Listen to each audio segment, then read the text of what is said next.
믿음으로 살아가는 신앙의 길에 하나님의 인도하심이 늘 넘치는 역사가 지속되어 가기를 주님의 이름으로 축복합니다. 그래도 세상은 아름답다라고 어떤 분이 글을 썼더라고요. 우리는 소란하고 바쁜 일상 속에서도 침묵 안에 평화가 있다는 사실을 기억해야 합니다. 가능한 한 모든 사람들과 잘 지내도록 해야 합니다. 조용하면서도 분명하게 진실을 말해야 합니다. 어리석고 무지한 사람들의 말에도 귀를 기울이십시오. 그들 역시 할 이야기가 있기 때문입니다. 목소리가 크고 공격적인 사람은 피하십시오. 그들은 영혼을 괴롭히는 사람들입니다. 자신을 다른 사람과 비교하면 자신이 하찮아 보이고 비참한 마음이 들 수 있습니다. 더 위대하거나 더 못한 사람이 언제나 주위에 있다는 것도 잊지 마시기 바랍니다. 당신이 계획한 것뿐만 아니라 당신이 이뤄낸 것들을 보면서 늘 즐거워하십시오. 아무리 보잘것없는 것이라고 해도 당신이 하는 일에 온 마음을 쏟으십시오.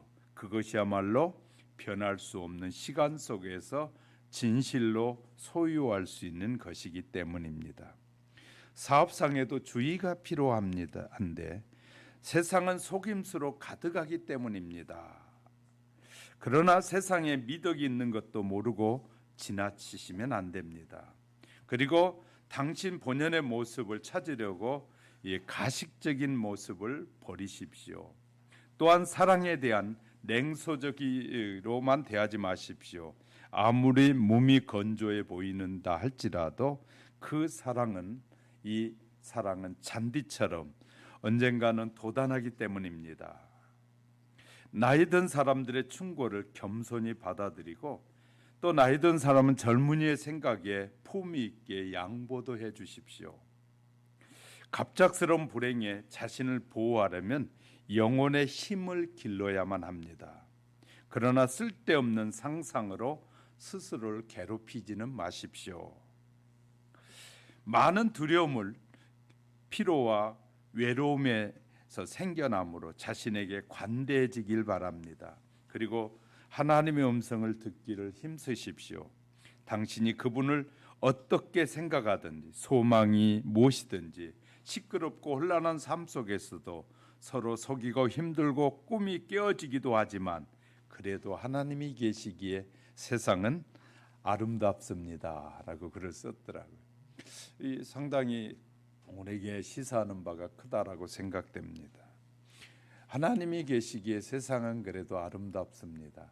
하나님만 계시지 않다면 세상은 아름다울 수 없을 것 같아요. 그런데 아직도 세상을 만드신 하나님이 우리와 함께 계시고 다스리고 계시기 때문에 또 아직도 수많은 허물이 있는 사람들을 덮어주고 계시기 때문에 아직도 세상은 뭐하다요? 아름답다라고 썼더라고요. 본문에서 그리스도인이라고 하면 일반적으로 예수를 그리스도라고 고백한 사람들을 그리스도인이라고 말하고 또한 예수를 그리스도라고 전파하는 사람을 그리스도인이다라고 말합니다. 이런 견지에서 그리스도인이란 누구든지 모두가 전도자라는 사실을 잊지 마시기 바랍니다. 그리스도인이라면 누구든지 예수님을 전해야 되고 이 예수님을 고백하며 그리스도라고 고백하며 살아야 된다는 사실을 늘 간직하고 사시기 바랍니다. 바울이 아덴을 떠나 고린도에서 복음을 전파하는 가운데 대적하는 사람을 만나기도 했습니다. 또 그 가운데 주님의 위로를 받는 내용이 고린도 전서에도 소개되고 있습니다. 신학시대 복음의 교사인 바울은 철저한 복음 전도자였습니다.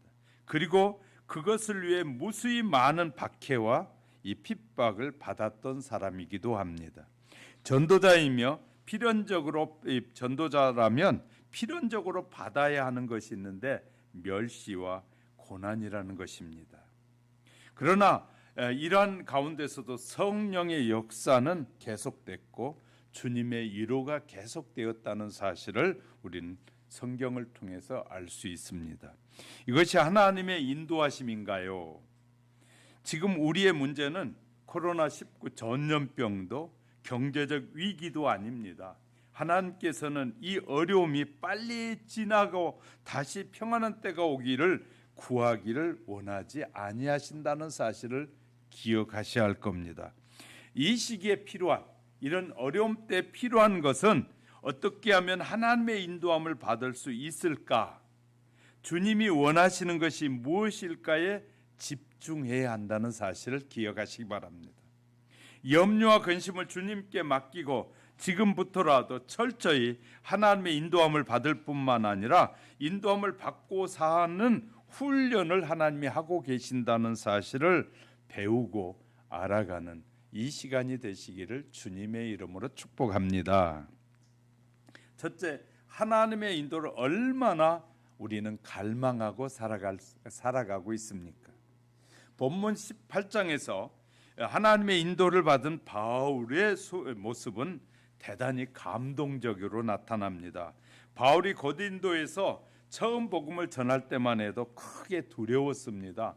전혀 믿음의 사람이 없는 곳에 가서 바울이 그곳에 복음을 전하니 그가 예수 그리스도의 부활의 복음을 전할 때 결신자가 생길 것이라는 확신도 없었어요. 왜냐하면 고린도라는 도시는 이 이방 신들을 섬기는 것이고 항구 도시이기 때문에 정말 이 세상에 막 신들이 다 모여 있는 그런 도시에 가서 예수님의 부활의 복음을 전할 때 그들이 예수 믿을 것이라고 확신할 수 없었습니다. 그런 바울에게 주님은 환상 가운데서 말씀하셨다. 본문 9절 10절에 보면 밤에 주께서 환상 가운데 바울에게 말씀하시되 두려워하지 말며 침묵하지 말고 말하라. 두려워하지도 말고 입도 꽉 다물고 있지 말아라. 그리고 말해라. 내가 너와 함께 있음에 어떤 사람도 너를 대적하여 해롭게 할 자가 없을 것이니 이는 이 성 중에 내 백성이 많음이라 하시더라.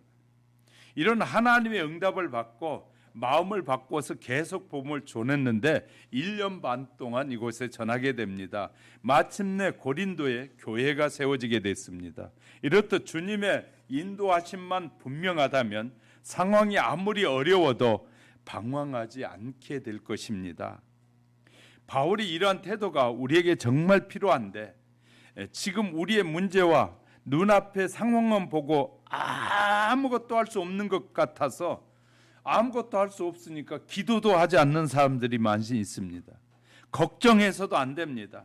이때야말로 진정으로 하나님의 뜻을 분별하기 위해서 지금이 간절히 기도해야 할 뿐만 아니라 기도하면 마음이 달라지는 것을 깨닫게 될 것입니다. 이때 주시는 주님의 음성을 붙잡고 살아가게 되면 우리는 이 어려움 속에서도 늘 감사하며 행복하며 평화를 누리는 삶을 살아가게 될 것입니다. 바울이 계속해서 복음을 전하자 고린도시에서 예수 믿는 사람들이 많아지게 되자 이에 유대인들이 그를 총독에게 고소하게 됩니다. 바울을 고소했는데 고소했지만 그 뜻대로 되지 않고 이 재판정에서 쫓겨나게 됩니다. 그래서 그 지역의 회당장이었던 소스데네를 붙잡아 때렸다라고 해요. 바울을 어떻게 할 수 없으니까 회당, 다시 말해 유대인 회당에서 복음을 전할 수 있는 기회를 준 그 회당장 입장에서는 억울하죠. 왜? 바울도 유대인이니까 당연히 회당에 들어올 수 있었고 들어와서 이 예수 부활을 전하는데 그때까지 유대인들은 예수 부활을 믿지 않았는데 바울이 와서 예수 부활을 전하고 있으니까 모든 유대인들이 싫어했다 그 말이에요. 그런 가운데서 복음을 전하니까 회당장이 왜 바울에게 복음을 전할 수 있는 시간을 줬고 기회를 줬다고 해서 이 소스데네를 막 두들겨 팼다 그 말이죠. 그래서 그가 참 이 애매하게 맞았는데 이렇게 매맞은 것이 소스데네에게 오히려 복이 되었다고. 그래서 고린도전서 1장 1절에 보면 바울과 형제 소스데네라는 기록에 보면 바울과 형제로 언급하고 있어요. 다시 말해 좀 더 정확한 의미로 바울과 동역하는 영광스러운 사역자가 됐다. 회당장이 사역자가 됐다는 말이에요. 소스데네가 바울 때문에 당한 봉변은 마침내 구레네 사람 시몬이 예수님의 십자가를 억지로 지은 것과 똑같습니다. 그런데 이 일이 있은 후에 구레네 시몬의 두 아들이었던 알렉산더와 루포가 초대교회의 훌륭한 지도자가 됩니다. 그럴 뿐만 아니라 믿음의 명문 가문이 세워지는 영광을 누리게 됩니다. 소스데네 역시 복음 때문에 매를 맞는 것이 그를 초대교회의 존귀한 이치에 세워주는 역사가 있었다고 말해요. 그러므로 편하고 쉽고 풍요롭게만 사는 것이 하나님의 복이라고 생각하는 것은 이 세상 사람들이라는 생각이에요. 예수를 믿는 것은 편안하고 쉽게 살고 내 생각대로 내 하고 싶은 대로 살고 싶어 예수 믿는다면 그는 아직 왜 하나님이 나를 부르셨는지를 잘 모르고 사는 사람들일 겁니다. 지금 나에게 일어난 일이 좋은 일인지 나쁜 일인지 속단하면 안 됩니다. 때론 소스네레처럼 매맞는 일이 평생의 간증이 될 수도 있습니다. 결국 중요한 것은 하나님의 뜻이에요. 하나님의 인도하심만 받고 살면 그것이 고난이든 행복이든 편안이든 하나님의 인도하심을 받고 사는 것만이 가장 중요한 일임을 기억하는 저와 여러분이 되시기를 주님의 이름으로 축복합니다. 바울이 2차 전도여행을 마치고 예루살렘으로 갈 때에 그 여정을 보면 굳이 예루살렘으로 갈 필요가 있었을까라는 의문을 드는데 가이사랴에서 예루살렘까지 가려면 104km 거리인데 예루살렘에 오래 머물지도 않았어요. 다시 말해 104km를 가가지고 이 예루살렘에 가서 내가 복음을 전했더니 많은 이방인이 예수를 믿었소라고 보고하고 잠깐 보고하고 가는데 돌아가는 길이 얼마나 되냐면 480km예요. 그냥 가면 금방 갈 수 있는 길인데 예루살렘에 가서 그것을 보고하고 돌아가려면 480km.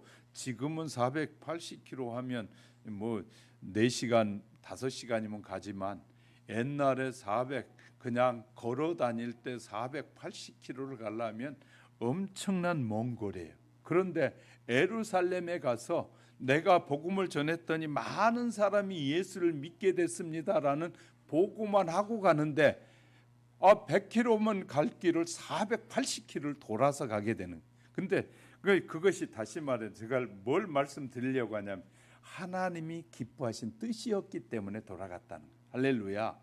그렇게 예루살렘의 교회에 보고하는 것이 하나님의 인도였기 때문에 그렇게 간 것이지 바울이 그렇게 자기가 그렇게 가고 싶어서 간 일이 아니었음을 우리에게 말씀해 주고 있다 그 말이에요. 자, 그래서 그가 또 바울이 3차 전도여행을 떠났는데 자신이 하려는 일이 얼마나 고생스러운지 전혀 고생스럽다 그렇게 그걸 중요하게 여기지 않았다 그러면 바울은 정말 주님의 인도하심이 자신을 주님 앞에 맡긴 것이기에 위대한 것이에요. 하나님, 내가 가는 길은 주님의 인도하심입니다. 하나님의 인도하심이기 때문에 나는 어떤 길이든지 두려워하지 않고 오직 감사하며 살겠습니다라는 것이 바울의 고백이었단 말이에요. 우리는 예수 믿다가도 조금만 어려워지고 힘들어지면 이렇게 하나님이 어떻게 이렇게 나를 축복하시지 않는다고 별 말을 다 하고 별 생각을 다 하는 사람들이 많은데 아니 그 길이 죽는 길임에도 불구하고 당연히 하나님이 인도하신 길임에 즐거운 마음으로 가는 것이 바울의 가는 길이가 없거든요. 그 길이 로마에 가면 3차 여행을 끝나고 4차 로마로 여행에 가면 그것이 자기가 로마에서 죽는다는 걸 뻔히 알면서도 그 길이 하나님이 인도하는 길이기에 그런 즐거운 마음으로 갔다 그 말이에요. 우리는 하나님이 우리 인도하는 길은 즐거움으로 가면 그 다음에는 우리에게 축복이 되어진다는 거예요. 할렐루야. 그러니까 이것을 우리가 놓치면서 자꾸 우리는 세상에다 기준을 두고 살라는 거예요.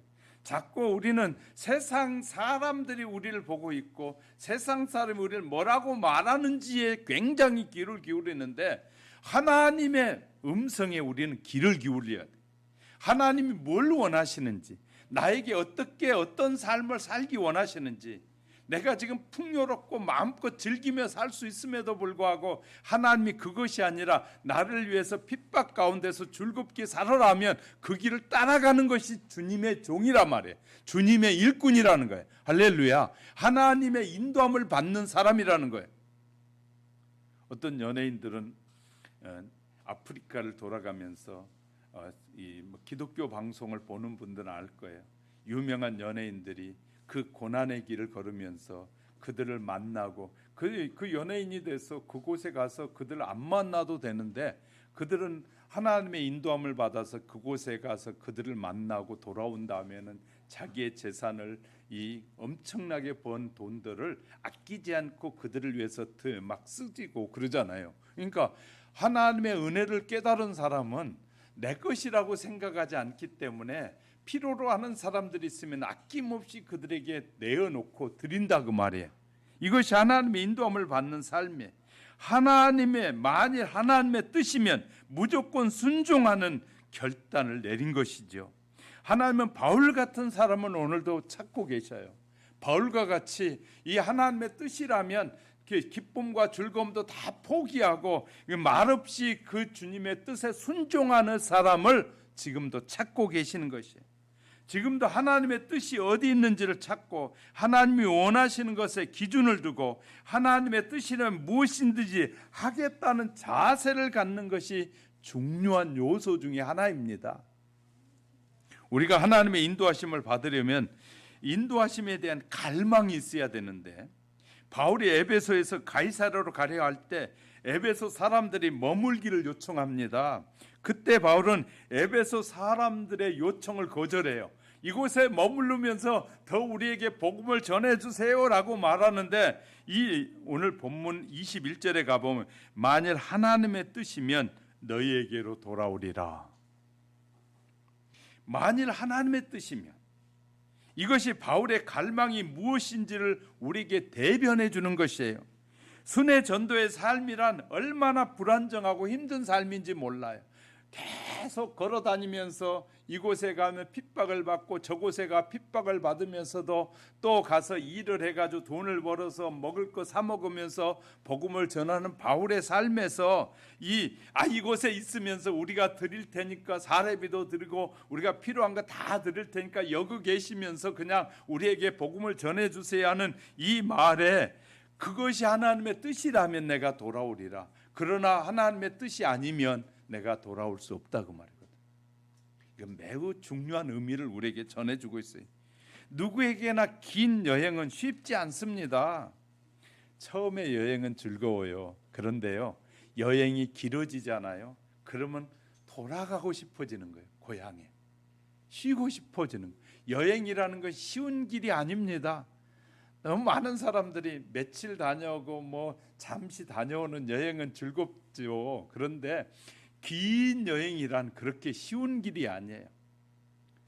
우리도 행복하게 살다 그냥 팍 죽어버리면 쉽지만 긴 질병에 드러누워가지고 끝까지 주님을 부인하지 않는 사람들 보면 참 감사해요.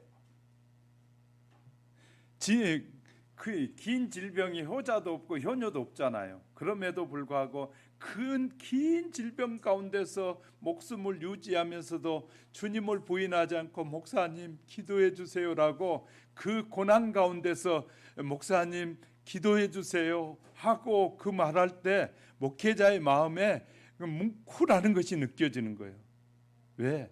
이 긴 질병에 하나님을 부인할 것 같은데도 부인하지 않고 끝까지 하나님 붙잡고 살겠다는 그 마음의 믿음을 볼 때 기도하는 순간에 마음이 뭉클해지는 것이. 우리는 사람을 어떻게 보느냐가 참 중요한데 그런 것을 보는 눈이 저와 여러분이 열려져야 돼요. 신앙의 연륜이 깊어졌다는 것은 그런 것을 함께 보는 눈이 열려지는 것이에요. 예수님을 신뢰하고 하나님을 신뢰하면 그런 것이 보이게 되는 거예요. 그 순간에 주님만을 붙잡고 그 연약한 질병 가운데서도 끝까지 붙잡고 주님하고 그 붙잡는 그 믿음이 아름다워 보여져야 되는 거예요. 그때 감동이 되게 되는 것입니다. 사랑하는 성도 여러분, 우리는 신앙생활을 대충 하기 때문에 하나님이 늘 역사하시는 놀라운 감동들을 놓칠 때가 너무나 많은 것이죠. 당시 복음 전도의 삶은 핍박을 받는 삶이에요. 그럴 때 예수를 믿는 사람들이 생기면 얼마나 기뻤겠습니까? 그들이 좀 더 머물라고 붙잡으면 못 이긴 척하고 그럴까요? 하고 싶지 않겠습니까? 그러나 바울은 자신이 더 있고 싶다고, 더 있어 본 적이 없고 자신이 가고 싶다고 가는 그런 사람이 아니었어요. 바울은 그 기준이 항상 하나님의 뜻이면 머물기도 하고 하나님의 뜻이면 떠나기도 했다 그 말이에요. 오직 하나님의 인도하심에 순종했던 바울과 같이 하나님의 뜻이면이라는 고백이 우리의 고백이 되고 우리에게 적용돼서 기도해야 합니다. 우린 바울에게서 하나님의 뜻이 가장 중요하기 때문이라는 사실을 발견하는 은혜가 이 시간에 저와 여러분 속에 풍성하게 임하시기를 주님의 이름으로 축복합니다. 두 번째는 나의 선택이 최선이라는 착각을 버려야 됩니다. 우린 지금 무엇이든지 자신이 선택해야 한다고 생각하는 시대에 살고 있습니다. 그리고 자기가 선택한 것이 가장 좋을 것이라는 착각에 빠진 사람들이 많습니다. 예전에 자신이 배우자를 선택할 수 있다고 생각하지 못한 시절이 있었어요. 옛날에 그리 멀지 않는 시대에는 우리나라에도 자기의 배우자가 누구인지를 모르는 사람들이 있었어요. 결혼 상대가 부모가 정하고 당사자는 결혼식장에서 만나기도 했는데 그리 오래지 않는 얘기입니다. 아니, 배우자를 부모가 정하다니요. 요즘 젊은 시대에게는 상상도 할 수 없는 얘기잖아요. 자기가 선택하면 가장 좋은 선택을 할 수 있다는 생각이 밑바탕에 깔려 있기 때문에 하는 것이거든요. 저는 결혼 배우자가 부모가 선택했느냐 본인이 선택했느냐를 문제를 말하는 것이 아니라 우리가 그런 시대가로 이제 바뀌어져 가고 있다는 것을 말하고 있는 거예요. 우리는 무엇이든지 내 선택이 가장 좋은 선택일 거란 생각을 하게 되는데 그래서 하나님의 뜻대로라는 말씀이 선뜻 들어오지 않은 거예요. 그러니까 내가 선택해야 바른 선택인데 하나님의 뜻대로 선택해야 된다는 말이 우리 안에 이 접수가 안 되는 거예요. 내가 선택해야지 무슨 하나님이 선택해 라는 생각 때문에 그럴 때가 너무 많습니다. 자녀에게 선물을 할 때 부모가 기껏 생각해서 사주었는데 아이들이 실망하거나 싫어하면서 화를 내는 일이 많습니다. 아이들은 자기가 원하는 것을 직접 골라야 만족해 합니다. 그러면 실제로 장난감이 가득한 진열된 곳에 마음에 드는 것을 고르라고 하면 아이들이 행복해 할까요? 가지고 싶은 것이 너무 많아 선택에 어려움을 겪게 됩니다. 다른 것도 사달라고 떼를 쓰기도 하고 자기가 선택에 대한 부담도 또 미련도 남게 되는 것이죠. 우리도 인생도 똑같습니다. 내가 원하는 대로 결정하면 그것이 가장 좋은 것 같은데 지나고 보면 그것 때문에 어려움을 겪는 경우도 너무너무 많습니다. 지금은 전부 스스로 배우자를 선택하는 시대인데 그러면 예전 시대의 결혼 생활과 요즘 젊은 시대의 결혼 부부 생활이 어느 쪽이 더 행복할까요? 여러분 한번 생각해 봐야 돼요. 자기 스스로 선택했으니 요즘은 비교할 수 없이 행복할까요? 그렇지는 않는 것 같습니다. 훨씬 요새 자기가 선택한 사람들이 이혼이 훨씬 많고요. 가정 풍파가 훨씬 심해요. 옛날에 부모가 정해준 사람에 맞춰서 그냥 따라 살았던 사람은 자기 감정 조절도 잘했고 자기가 이 배우자를 소중히 여기고 존중히 여기고 그랬는데 요새는 자기가 선택했음에도 불구하고 선택한 배우자를 그냥 내동댕이 치고 그 배우자를 존중하고 높여주는 것이 아니라 개떡을 만들어버리고 그 다음에 팽개쳐 버리고 이 능력이 없다고 하고 뭐 힘이 없다고 하고 막 내팽개쳐 버릴 때가 얼마나 많은지 뭐. 자기 선택의 실패를 스스로 말하는 사람이 너무나 많아요. 이혼 법정에서 성격이 달라서 이혼해야 된다는 거예요. 성격이 달라서 상당히 많은 사람들가 성격이 안 맞는다는 거예요. 그러면 이 교제할 때 선택할 때 성격 다른 거 몰라서 선택한 거냐? 아니라는 거예요. 뻔히 알면서 선택해놓고 성격이 달라 못 살겠다는 거예요. 이것은 자기 선택의 실수를 지금 법원에서 말하고 있는 것과 똑같은 것이거든요. 그러면 부모님들이 선택해줬던 멀지 않은 30년, 50년만 뒤로 가보면 50년 전에는 부모가 선택해준 사람에 의해서 결혼한 사람들이 지금 잘 끝까지 사는 사람이 훨씬 더 많아요. 무엇이 행복인지를 모르는 사람들이 많아요. 그래서 자기 선택에 이 최선이라는 것은 착각일 수 있다는 사실을 분명히 말씀드립니다. 성도는 철저하게 주님의 양인가의 질문에 양이라고 대답할 수 있어야. 모두가 양이라면, 모든 사람들이 양이라면 착하다는 이 이미지를 떠오르는데, 양 그러면 착하다는 이미지가 사람들에게 다 각인되어 있어요. 성경이 말하는 양의 이미지는 다르다는 사실을 아셔야 됩니다. 성경은 양은 약하고 어리석다는 것이 정확한 해석입니다. 성경의 해석은 양은 약하고 어리석다. 세상의 모든 사람들은 양은 착한다 라는 생각과 전혀 다른 해석을 성경은 하고 있어요. 이사야 선지자는 말하기를, 이사야 53장 6절에 보니까 우리가 다 양 같아서 그릇 행하여 각기 제 길로 갔거늘 여호와께서는 우리 죄악의 모두의 죄악을 그에게 담당시키셨도다. 다 양 같아서 그릇 행하였는데 당신 정말 양 같으세요? 저분은 정말 양 같으세요? 라는 말은 사실 당신은 정말 약하고 미련하고 고집불통이고 혼자 살 능력이 없으시군요 라는 말과 같다는 말이에요. 실제로 양을 길러본 사람들의 얘기 들어보면 양은 정말 미련하고 약할 뿐만 아니라 고집이 세다고 합니다. 양이 고집이 세대. 같은 자리에 한번 데려다 놓으면 풀을 뜯는데 풀이 없으면 땅을 계속 파버린다는 거예요. 그래가지고 이 밭 전체를 다 못 쓰게 만들어 버린다는. 그래서 목자가 목초지를 이동시켜주지 않으면 아예 못 쓰게 만들어 버린다는. 계속 같은 길만 가고 시력도 안 좋은 것이 양이라는 거예요. 그렇다면 잘 보세요. 주님은 왜 우리를 양이라고 하셨을까? 그런 양, 약하고 어리석고 그런 양을 왜 주님은 우리를 양이라고 이 비유로 설명하시고 계실까? 양은 착하지도 똑똑하지도 않고 강하지도 않습니다. 오직 목자만 죽어라고 따라다니는 짐승이 양이에요. 양은 스스로 살아갈 방법이 없어서 목자가 항상 이끌어주는 데만 따라가는 게 양이에요. 이것이 양이 생존할 수 있는 유일한 길이거든요. 양이 사는 길은 목자만 따라가야 사는 거예요.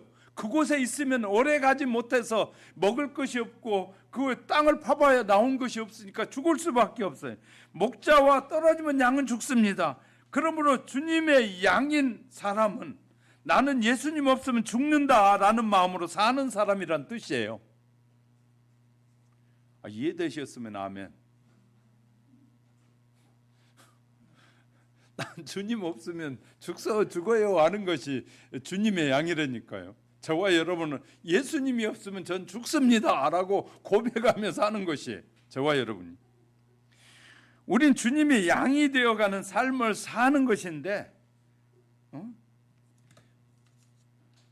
예수님은 요한복음 10장 27 양은 내 음성을 들으며 나는 그들을 알며 그들은 나를 따르느니라.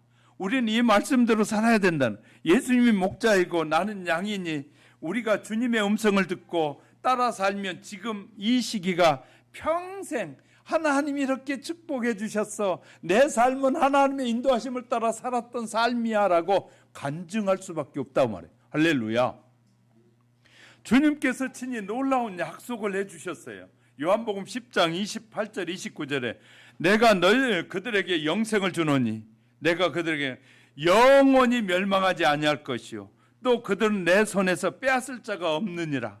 그들을 주신 내 아버지는 만물보다 크심에 아무도 아버지의 손에서 빼앗을 수 없느니라.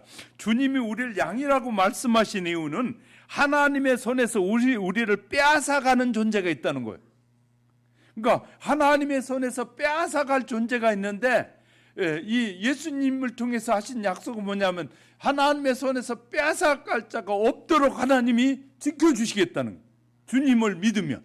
할렐루야.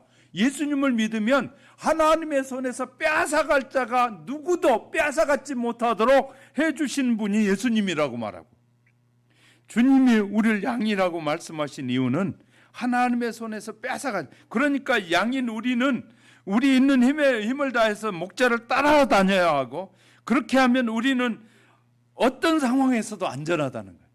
지금 이렇게 코로나와 같이 대단한 세계적인 전염병으로 많은 사람이 죽어가도 우리가 주님만을 따라 살면 우리는 결코 어려움에서 자유할 수 있고 모든 고통에서 평안을 누릴 수 있고 모든 고통에서 자유하게 된다는 것이에요. 그러나 양이 아니라 그냥 양이 아니라 주님의 양이 되면 걱정할 염려가 전혀 없다는 것이에요. 주님의 양이 되면 탄식하고 좌절하지 않고 그저 목자가 이끄는 대로 따라갈 것인데, 그러면 거기에 풀과 물이 있고 쉴 만한 곳이 있고 주위에 이리와 늑대가 있어도 안전하다는 거예요. 그래서 제가 이 말씀을 깨달았기 때문에 아직도 어떤 교회에서는 지도자들이 백신 맞지 말라, 백신은 666과 연관돼서 그거 맞으면 이 사탄의 이 유혹에 빠지는 것이고 결국 구원받지 못한다는 말을 하는 교회도 있어요. 그래서 이 성도들 전체가 백신을 안 맞는 교회도 있어요. 그런데 저를 보세요. 사탄이 백신 속에다가 별 약을 다 넣어가지고 우리를 유혹한다고 할지라도 하나님은 그것을 모르시는 분이에요. 그러면 우리가 하나님의 자녀인데, 우리는 하나님이 우리 안에 성령으로 계시는데 우리 안에 별것이 다 들어와도 하나님의 자녀인 우리는 하나님이 보호해 주실 걸 믿습니다. 할렐루야. 우리에게 약속해 주셨어요. 하나님이 약속하셨어요. 너희가 어떤 일을 당해도 해를 당하지 않을 거다. 왜? 하나님이 우리를 지키고 보호하신다는 거거든요. 철저하게. 물론 개인적인 자유가 있어서 이 주사에 대한 여러 가지 알레르기도 있을 수 있고 여러 가지 그런 염려가 있을 수도 있죠. 그런 것 말고 그냥 자연스럽게 맞고 안 맞고 이런 것은 우리가 두려워할 이유가 없어요. 왜냐하면 하나님은 우리에게 약속해 주셨기 때문에. 세상을 다 알지 못하는 양은 스스로 선택보다는 목자의 음성을 듣고 따르는 삶을 선택하는 것처럼 저와 여러분도 이 내가 선택하는 것이 정말 최고다라는 생각을 버리고 하나님의 선택을 존중히 여기고 하나님이 선택하는 길을 따라가는 것이 최고라고 여러분의 생각을 바꾸는 은혜가 충만하게 임하시기를 주님의 이름으로 축복합니다. 이게 필요한 것이. 세 번째, 내 인생의 선택권을 내려놓고 순종해보라. 저는 이렇게 세 번째 이 작은 제목을 잡았어요. 성도라면 예수 그리스도를 믿는 사람으로 이 시대의 흐름을 정확히 분별할 줄 알아야 합니다.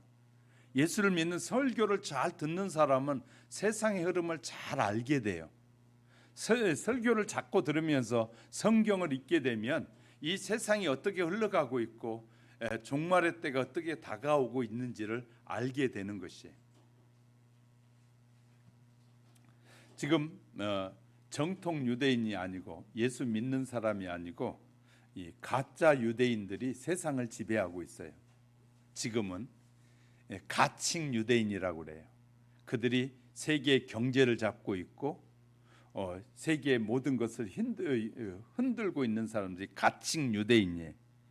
그들은 지금 세계를 통합하고 경제적으로 세계를 통합하고 종교적으로 통합하고 이 정치적으로 통합하고 이렇게 통합 정부를 만드는 D-Day를 2030년으로 잡고 있어요. 2030년이 되면 그들이 계획이라는 거예요. 지금 그들은 2030년이 되면 세계를 단일 국가를 만들어서 자기들의 마음대로 움직이고 그때가 되면 이 움직이면서 많은 사람을 죽여서 얼마 전에 들은 얘기인데 지구에 얼마만큼의 사람이 살면 가장 좋은 환경일까? 그들은 이렇게 생각한다고 합니다.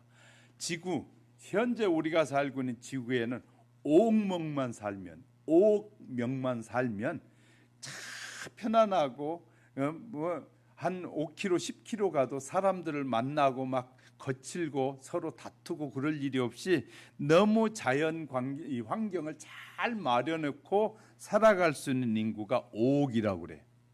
그러면 지금 78억이라고 하는데 지금 통계들이 78억이라고 지구 인구가 나오고 있거든요. 그런데 70억 정도를 다 죽여야 되는 거죠. 심각한 일, 그들이 지금 계획한 일이 그런 계획을 하고 있어요. 그래서 이 지구 위에다가 이 촘촘히 우주선을 쏘아 올려가지고 저 산골짜기에, 저 바다 끝에 그런 사는 사람들이 모두 다 무엇을 하고 살고 있는지 어떻게 행동하는 것까지 다 알기 위해서 지금 촘촘하게 하늘에다가 뭘 깐다고요? 우주선을 띄워서 위성을 통해서 GPS로 관리하겠다고 하고 있어요. 그 D-Day가 2030년이다. D-Day를 두고 지금 하고 있어요. 참 놀라운 일들을 그들은 계획하고 있는데 그들의 계획을 올 1월 첫 주에 발표를 했어요. 그들이 그렇게 하겠다고 그들이 발표를 한 것이 소개되고 있어요. 세상은 우리가 믿든 믿지 않든 우리가 따라가든 따라가지 않든 어떤 사람들은 그런 일들을 계획하고 준비해 가고 있어요. 근데 하나님도 놀라운 일을 준비하고 계신다는 거예요. 하나님도 악한 자들이 그걸 계획할 때 전능하신 하나님도 우리를 위해서 놀라운 일들을 준비하고 계신 하나님. 정말 저와 여러분은 그냥 지구 한 동네 조그만 지역에서 그냥 살고 있을 뿐이지 세계가 어떻게 돌아가는지 잘 모르는 사람들이 많아요. 세계가 어떻게 돌아가고 어떤 사람이 어떤 일을 계획하고 그것을 많이 아는 사람이 있는가 하면 모르는 사람이 있는 거예요. 그러니까 이제 저는 이제 그런 부분에 기도하면서 또 다양한 채널을 통해서 그런 부분을 조금 더 많이 아는 것뿐이지. 그러니까 우리가 잘 알아야 될 것은 어떤 이 세계로 지금 흘러가고 있느냐. 지금 세계에 많은 지도자들을 뽑는데 이 지도자들이 윤리나 도덕도 필요가 없는 시대가 됐어요. 지금 우리나라 대통령 후보자들도 그렇잖아요.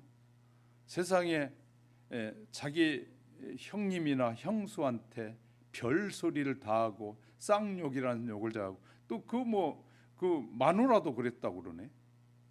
그런 사람이 대통령 후보로 당당하게 나오고 외치고 그러잖아요. 세상에 몇십 년 전에만 해도 그런 사람은 정치에 나올 수 없었는데 지금은 그걸 보면서 뭐냐면 세상이 정말 형편없이 변해가 저질스러워 가는구나. 질서도 다 없애버리고 내가 오직 권력만 가지면 된다는 생각을 갖는 모습을 보면서 정말 저질 정치를 하고 있고 저질스러운 속으로 이 타락해 가고 있다는 것이 보여지는 거예요. 질서가 무너져 버리면 힘 있는 놈이 최고거든요. 질서가 무너지면. 아버지도 필요 없고 아버지도 내 마음에 안 들면 죽여버리잖아요. 유산 안 주고 그러면. 내 마음에 안 드니까 형수도 필요 없는 것이에요. 이렇게 질서가 무너지는 시대에 지도자가 나오는데, 그런 사람들이 지도자가 된다는 것은 정말 이 통탄할 일인데 그들의 지지율이 떨어지지 않잖아요. 그 말은 국민 전체의 지지가, 국민 전체의 의식이 그렇게 바뀌었다는 말이거든요. 추해요. 앞으로는 권력만 있으면 무슨 짓을 할 수 있다는 말이 되고 마는 거예요. 정의, 공정. 지금 지도자가 공정을 말하면서 선사하면서 대통령 됐잖아요. 웃기는 시대가 되어가고 있는 거죠. 이걸 예수 믿는 사람들이 분별력이 없으면 전혀 무의식 중에 자기도 그냥 그렇게 따라가고 살아가는 거예요. 심각한 문제인데. 자, 우리는요 정말 중요한 일들이 지금 진행되고 있는데, 볼 줄 아는 사람과 볼 줄 모르는 사람의 차이예요. 지식의 한계의 차이예요. 세상이 어떻게 돌아가고 악한 영들이 어떻게 계획을 하고 지금 끌고 가고 있고, 하나님은 어떻게 하길 원하시는데 그냥 사람들은 그렇게 끌려가는 대로 사는 것이 인생이라고 말하며 살아가는 그냥 그런 사람이 있는가 하면, 그것을 알고 말하는 사람이 있는 거예요. 하나님은 그것을 알고 말하게 하시는 거예요. 왜? 더 이상 타락하는 사람들을 막으려고, 더 이상 저질스러운 이 세상에 빠지지 않게 하시려고 말하고 있어요. 성소수자법을 지금 통과시키려고 우리나라 법이 난리를 쳤잖아요. 우리 서울시장도 그것에 동남아에서 가장 먼저 서울시를 성소수자법을 통과시켜서 그들을 자유롭게 하겠다고 그렇게 난리를 치다가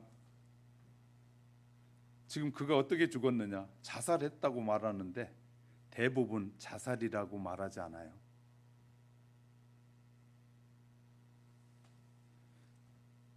타살이라고 말하고 있어요. 왜? 정체가 드러나면, 그들은 정체가 드러나면 사람을 죽이는 듯 개 돼지 죽이듯이 죽이는 사람들이 있어요. 정말 이 알지도 못한 사람들이 말하면 그냥 저희 같은 사람은 할 말이 없는 거예요. 참 저렇게 알지도 못하면서 뭐 아는 것 같이 말할 때 할 말을 잃어버리게 되더라고요. 왜? 믿어주지 않으니까. 자, 이것은 지금 우리가 살아가는 시대 정신과 반대되는 말을 하고 있는지 몰라요. 그런데 성경은 시대의 흐름에 반하여 역으로 올라가야 된다고 성경은 말하고 있어요. 시대를 따라 살면 망하지만 시대를 거슬러 올라가야만이, 물고기가 살아있는 물고기는 그 시대를 거슬러 올라가야만이 맑은 물을 먹을 수 있고 살 수 있다고 말하고 있어요. 시대를 따라 그 시대 속에 빠져 흘러가면 영원히 멸망한다고, 영원히 패배한다고 우리에게 가르치고 있다고 말이에요.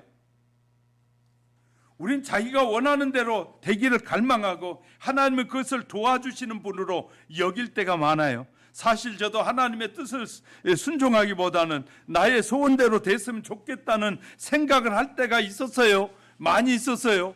저도 내 뜻대로 했을 때 될 것 같으면 교회 10만 명의 교회가 됐을 거예요. 내 생각대로 하면. 지금 전원교회에다가 이 100만 평의 대지 위에다 세워진 교회를 세우고 싶었던 것이, 저도 그런 마음이 있었어요.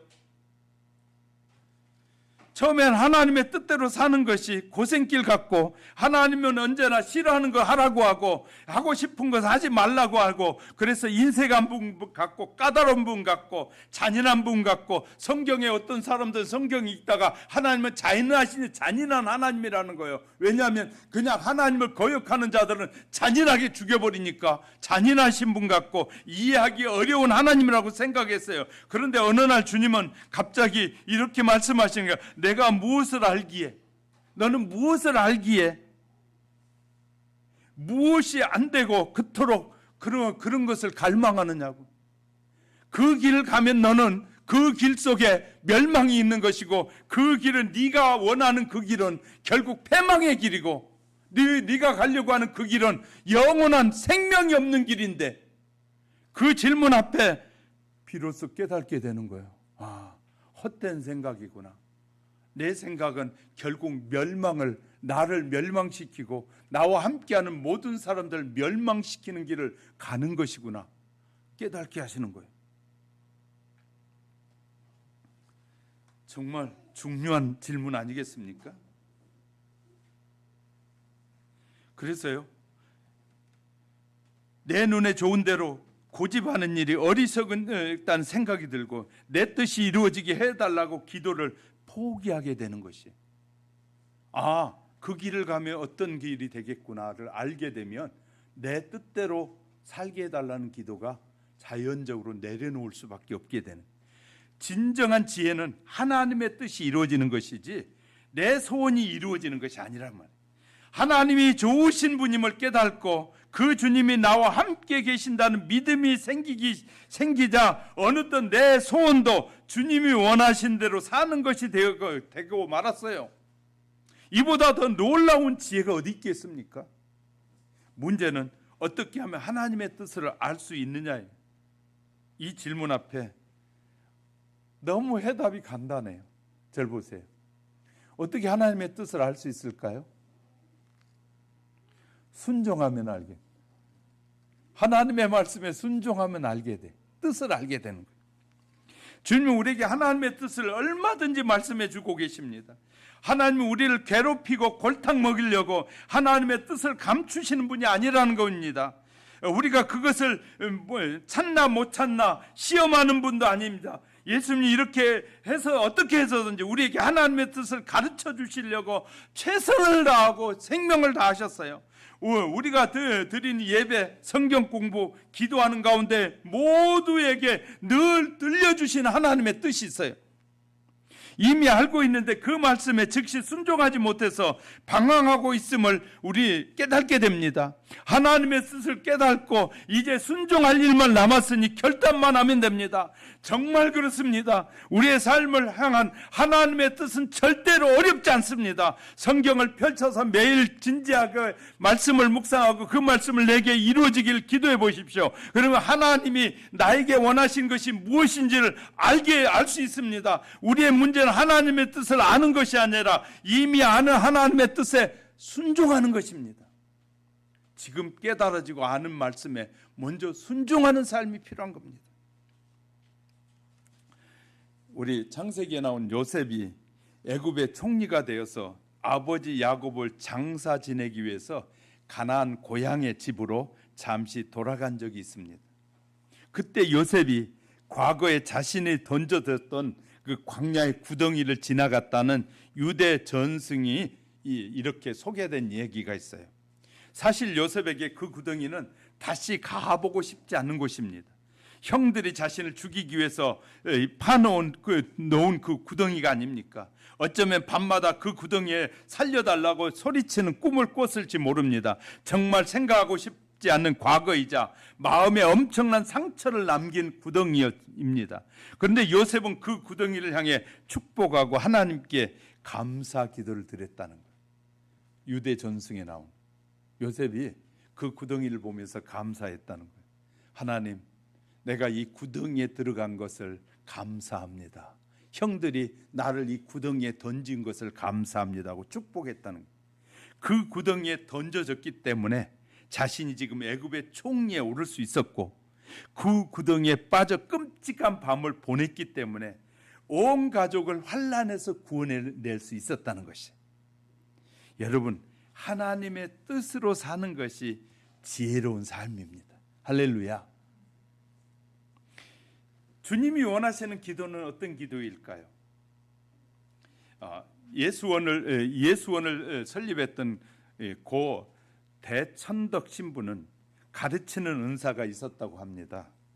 그런데 가르치는 사역의 길을 막고 계속해서 하나님이 목회만 하라고 했다는 거예요. 자신은 학교에서 학생을 가르치는 것이 훨씬 더 재미있고 잘하는 일인데 목회는 정말 힘들고 어려웠다는 거예요. 그래서 하나님 앞에 가르치는 사역의 길을 열어달라고 기도하고 그렇게 기도를 하는데 그것이 안 되니까 기도를 바꿨답니다. 하나님, 제가 목회하는 것이 하나님의 뜻이라면 목회를 즐겁게 하게 해주세요. 그때 하나님께서 웃고 계시는 것이 느껴졌다는 거예요. 제가 우리 성도들에게 그 전에 나눠드린 예수님이 살짝 웃고 있는 그림의 액자를 나눠준 것이 있는데 여러분이 지금 갖고 있는지 모르지만 그런 느낌을 받았다는 거예요. 진작 그렇게 하지. 하나님이 그러더라는 거예요. 자기에게. 예수님이 웃으시면서 진작 그렇게 기도하지. 근데 그 뒤에 정말 늘 목회가 즐겁고 기뻐지기 시작했대. 그래서 목회를 즐겁게 했대요. 그런데 어느 날 영국 성공회에서 당신은 한국에 있는 신학교 학장으로 파송이 갑자기 되더라는 거예요. 그래서 한국에 와서 이 수많은 학생들 은사를 통해서 가르치기 시작했다는 거예요. 그런데 가르치다 보니까 자기가 목회하면서 어려웠고 또 목회를 기도해서 하나님이 목회를 행복하게 해주셔야 해가지고 행복하게 했던 목회가 이 신학생들을 가르치는데 엄청나게 도움이 됐다는 거예요. 자기는 싫어하는 것을 하나님이 시키니까 그것이 하나님의 뜻이 아닌 줄 알았는데 나중에 하나님의 뜻에 순종하고 가다 보니까 그 하나님이 시켰었던 그 내가 싫었던 일들이 엄청난 도움이 됐다. 그래, 내 은사 사역을 통해서 수많은 사람들을 바르게 세워가는데 너무너무 좋은 그 시간이었음을 깨닫게 됐다는 것이. 사랑하는 성도 여러분, 우리는 하나님의 뜻을 따라 우리가 순종의 삶을 살아가는 것이 가장 안전하고 편안한 길임을 많은 사람들이 발견했다고 고백하고 있어요. 하나님의 인도하시면 우리는 우리의 삶에 실제로 일어나는 일들입니다. 그러면 우리는 먼저 우리의 마음이 바뀌고 기도가 달라져야 하는데 제가 원하는 대로 하게 해주세요가 아니라 주님, 제가 해야 할 일에 감사하게 해주세요. 제가 할 일에 감사하게 해주세요. 정말 주님을 사랑하고 그 일이 내게 즐겁게 해주세요. 내가 이 교회를 와서 하영교회를 섬기는 것이 억지로 그냥 아침에 일어나면 아이고 이 거리 또 가야 돼, 짜증나, 뭐 가까운 데도 있는데 그런 생각하는 것이 아니라 하나님, 나를 그 교회 보내주심을 감사합니다. 내가 그 교회 가서 어떤 일을 해야 주님이 더 기뻐할까요? 어떻게 내가 헌신하며 내가 내 죽음이 주님 앞에 부르시는 죽음의 순간까지 내가 그 교회를 위해서 최선을 다하는 것이 어떤가요? 어떤 길인가요를 그렇게 기도하는 사람을 기뻐하신다 그 말이에요. 예수님도 하나님의 뜻을 구하는 기도를 마태복음 26장 39절에 이렇게, 내 아버지여, 만일 할만하시거든 이 잔을 내게서 지나가게 하옵소서. 그래서 내 생각이었어요. 그리고 아버지, 가능하면 이 고난이 내게 없으면 좋겠어요 하고 한 것은 예수님의 마음이었어요. 그러나 나의 원대로 마옵시고 아버지 원대로 하옵소서. 우리 예수님의 겟세마네 동산에 사신 기도를 해야 됩니다. 우리가 사는 날 동안 단 한 번 기도할 기회가 주어진다면 내 뜻대로 마옵시고 하나님의 뜻대로 인도해 주옵소서. 할렐루야. 우리는 하나님의 뜻대로 인도해 달라고 기도하셔. 하나님의 뜻대로 인도해 줘. 그 길이 살 길이고 그 길이 제일 지혜로운 방법이고 오늘 모든 사람의 문제 해결은 여기에서 나옵니다. 하나님께서 그 기도는 반드시 그렇게 한 기도 응답해 주십니다. 지금부터 우리는 하나님이 응답해 주신 기도를 해야 합니다. 내 뜻이 아닌 아버지의 뜻을 바라는 기도를 드리면 개인의 문제, 가정의 문제, 일터의 문제, 교회의 문제 하나님께서 명확하게 알게 해주시고 이끌어 주실 겁니다. 할렐루야. 하나님의 뜻이 무엇인가? 하나님이 어떻게 하는 것이 하나님을 기쁘시게 한 뜻인가요? 저는 이혼하려고 하는 부부들이 그랬으면 좋겠어요. 하나님, 이혼하는 것이 하나님의 뜻인가요? 하고 물어봐야 되는데. 근데 이제 혼자 사시는 분들도 있잖아요. 혼자 사는 분, 내가 혼자 사는 것도 하나님의 뜻인가요? 물어봐야 되는. 내 뜻대로 세상에 편히 살지. 거의 편하게 산다고 말하는 사람들, 편하게 사는 것이 행복이고 편하게 사는 것이 축복이라고 말하는 사람들은 말씀과 위배되는 말을 하고 있는 거예요. 하나님의 뜻과 위배되는 뜻을 말하고 있는 거예요. 그건 자기 생각이에요. 그런데 예수 믿는 사람들도 너무 쉽게 꼭 뭐 그렇게까지 힘들게 살 필요가 뭐가 있어, 이렇게 말하는 것이 불신앙적인 말인 것인지도 모르고 말해요. 그럴 때는 하나님의 뜻이 어디 있는가요? 물어야지. 그러면 우리가 예수 믿는 사람은 예수 안 믿는 사람이 이혼하려고 할 때 이렇게 말해줘야 돼. 하나님의 뜻이, 당신들이 좋아서 만났던 싫어서 만났으면 하나님의 뜻이 있을 텐데 하나님 앞에 물어보셔야 해야 되는데 당신이 좋을 대로 생각하세요라고 말하는 것은 좋은 격려가 아니에요. 이 어리석은 격려인 거예요. 그러니까 예수 믿는 사람은 무슨 말을 해야 다른 사람에게 축복이 되고 다른 사람에게 위로가 되는지를 우리는 생각하고 말할 수 있어야 돼요. 정말 예수 믿는 사람이라면 우리가 생각하는 것이, 말하는 것이 달라야 된다는 것이에요. 세상과 똑같은 행복이 바로 하나님이 주신 행복이 아니다고 말해요. 세상은 가짜 행복을 수많은 사람들에게 퍼뜨려서 가짜 행복을 통해서 이 우리가 하나님이 주시는 참된 행복을 얻지 못하도록 유혹하는 것이 너무나 많아요. 가짜 행복이 진짜 행복처럼 여기고 산다면 우리는 속고 산다는 사실을 잊지 마셔야 됩니다. 하나님의 뜻은 거기에 있지 않아요. 그래서 하나님은 이 세상의 짧은 인생에 고생한 것을 영원한 나라에서 보상하시겠다고 약속하는 거예요. 우리가 짧은 인생 동안에 시련도 많고 어려움도 많고 고통도 많은데 이런 때 그 가운데서도 하나님을 신뢰하고 믿는 대가는 영원한 축복이라는 거예요. 영원한 우리에게 주어진 행복이라는 것이에요.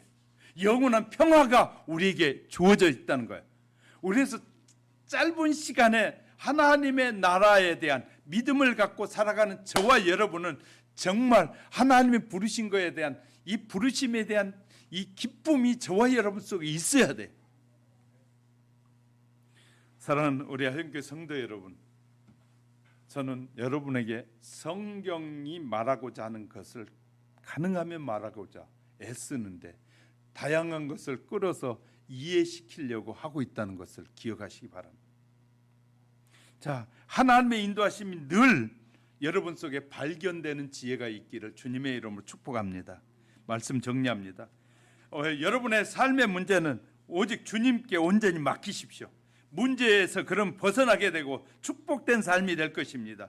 지금 가령 수령해서 오히려 감사함으로 일어나게 될 수 있을 것입니다. 하나님께서 어떤 길이 선한 길인지 악한 길인지를 가장 잘 아신 분이 하나님이셔요. 하나님 앞에 무릎을 꿇고 인도하심을 받기 위해서 하나님, 무엇이 가장 기뻐하는 길일까요? 당신의 뜻이 어디에 있습니까를 기도하는, 거기에다 우선순위를 두고 거기에 제일 먼저 우선순위를 두고 기도하고 살아가는 저와 여러분 속에 하나님의 위로와 평강과 축복과 기쁨과 큰 은혜가 여러분 속에 넘쳐나시기를 주님의 이름으로 축복합니다. 축복합니다.